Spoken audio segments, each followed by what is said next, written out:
Hi, I'm Terry Kimball, President and CEO here at the Chandler Chamber of Commerce, and I have joining me today Jennifer Hawkins, who is a candidate for Chandler City Council. Welcome. Thank you. Thank you for having me. So I want our business community to get to know you a little bit, and I want you to tell them what really motivated you to run for council. Sure. So there's a few things that kind of went behind that answer for me when I really thought about running for council. Number one is I love my city. I'm very passionate about my city.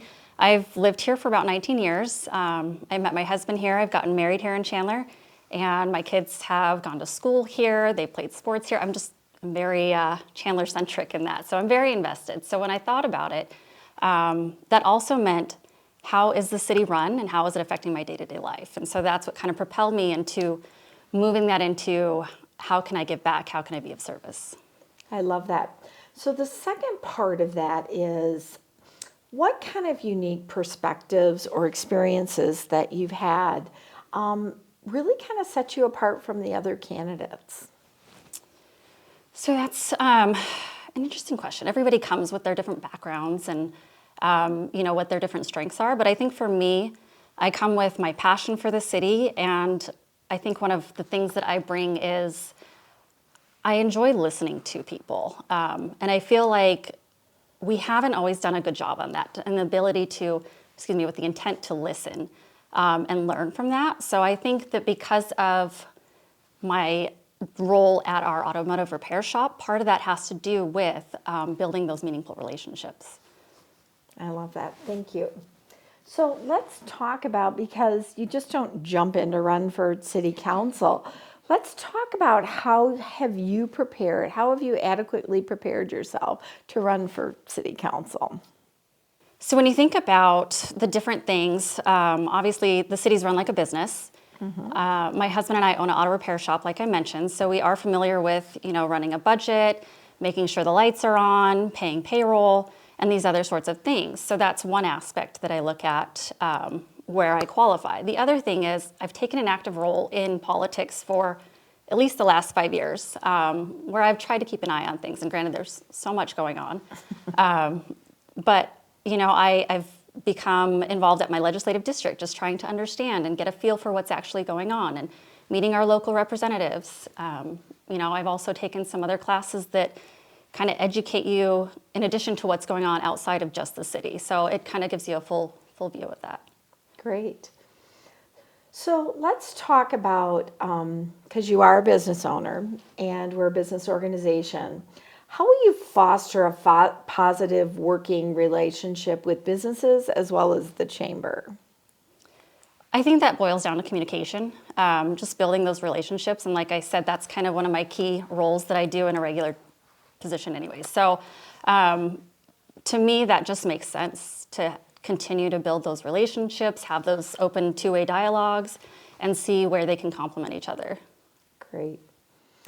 So you talked about doing budgets and so forth in your business. Well, the city has just over $1 billion budget.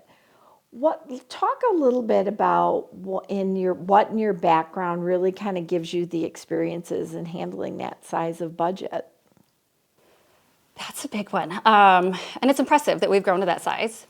So for me, I had a career in purchasing, so there was always the what are we doing, where are we putting our money, and what's prioritized. So I feel that really is a good baseline to hit the ground running when I get in there, in addition to our business day-to-day operations. Mm-hmm. So let's talk a little bit about what type of attributes that you will bring to the Chandler City Council from that business perspective. Well, I would say that there's the fiscally conservative priority, right? Like you have to make sure that you can pay the bills, that you're getting a good return on investment. Those are things that are important to keep the city running, that allow us to continue having the quality of life that we see here in Chandler. So I think that's one. And then the other thing, like I said, is building those relationships. I've always thought that having those communications and learning who you're dealing with and understanding their why is so important that carries a lot of weight. Very true. So, building those relationships causes you to collaborate. Absolutely. So, how do you, this is a kind of a two-part question. How do you collaborate with others? What are those things that you use? And then, how do you utilize that ability to strengthen just community partnerships to the best interest of Chandler? So the first part about how to build that, it really just boils down to what's our common goal, right? And how do we get to the yes? How do we meet in that middle with both sides coming with, where do we have a little wiggle room? How can we negotiate? And again, coming back to what is our end goal? Where are we trying to get to? And the second part was Just how do you strengthen those overall community partnerships to the best interest of Chandler? I think that goes back to the communication part, right? Finding strengths that work for each other. As the chamber is very connected with businesses, you lean on those strengths and you find some two-way connections to go and continue to build on those. So I think that there's pros that come from everything. That's great. So obviously, as Chandler continues to grow, what role do you see local government? How do you perceive the role of local government? So I would say there's a few things that fall into that for me. Number one is that the city's responsibility to be providing this service, this rule, guideline, so forth, and how is it impacting us? So with that, we want to make sure that we provide a safe environment, a thriving environment, something that allows for local commerce to thrive. So there's a few things that I would say kind of, again, go back to making that flourish. So let's talk, because Chandler has really kind of become that global hotspot. Very much. And what role does the local government look like when it references to like economic development and workforce here in Chandler? Can you repeat that Sure. one more time? I'm sorry. Chandler is a global hotspot. And what role do you see local government looking like in reference to economic development and workforce here? So I think Chandler's done a pretty good job. I know that they work heavily with you, they work with key stakeholders, and continue to bring in those additional, large businesses. And I think they've done a really good job in the last few years of bringing in what can support that, right? So we have, local education happening. They've been working with even CUSD and others to really kind of support that because there was that demand for so long. So I think that we keep building the ground with our partners like Chamber and seeing who else that we can bring in to kind of continue to build those relationships and find those shortcomings. So I'm going to switch gears a little bit. And there's been a huge national rise in retail theft, cybersecurity, and other challenges. How should law enforcement engage with the local business community? So that's a great question. I don't find that it's a one-size-fits-all. I think you kind of have to rally with your local, your federal, your state, all of the, it's not just Chandler, it's not just Arizona, right, that's dealing with this issue. So I think by being able to pull from those other resources to see how they're handling it and really stopping it as quickly as possible before it continues to grow. Great.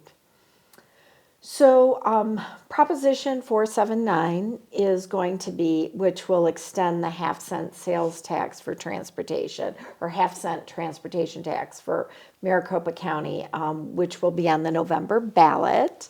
And I'd like to know your position on the ballot measure and how it affects transportation here in Chandler. So I would be for it, to continue it. I think it has been used wisely. I think with that going away, Chandler included would be faced with another difficult decision just because we've already had some other resources going away next year. So I think we need to continue with that direction. I suspect it'll pass, but I'm not a fan of raising taxes or anything like that, but I do find that one of value. Yeah, and we wouldn't have had the 202 extension built Right. if it wasn't for that. So perfect point you just made. So we've talked a lot about Chandler growing, and it's exciting.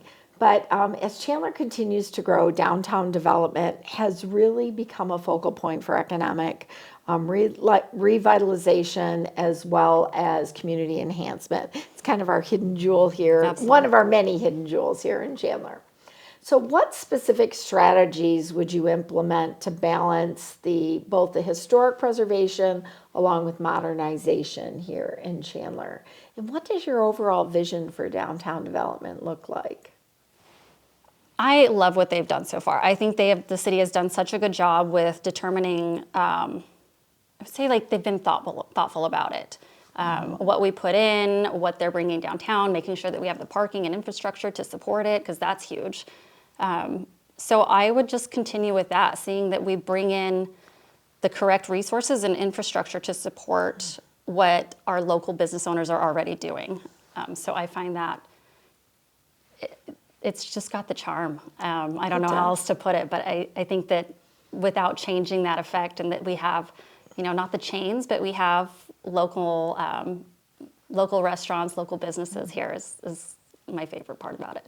So we talked about downtown and construction, but there's all kinds of construction projects going on all over Chandler.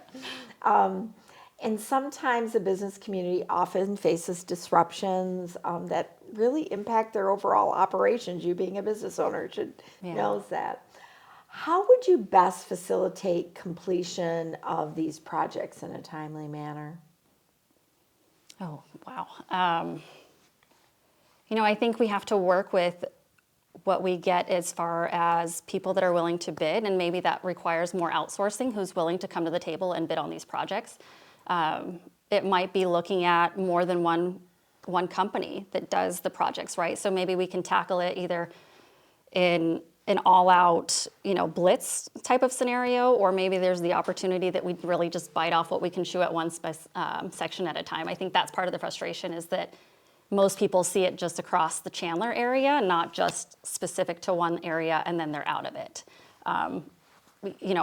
That's a great viewpoint. I can say we've had construction around our neighborhood for at least a few years at this point, so I'm in there with that slight frustration.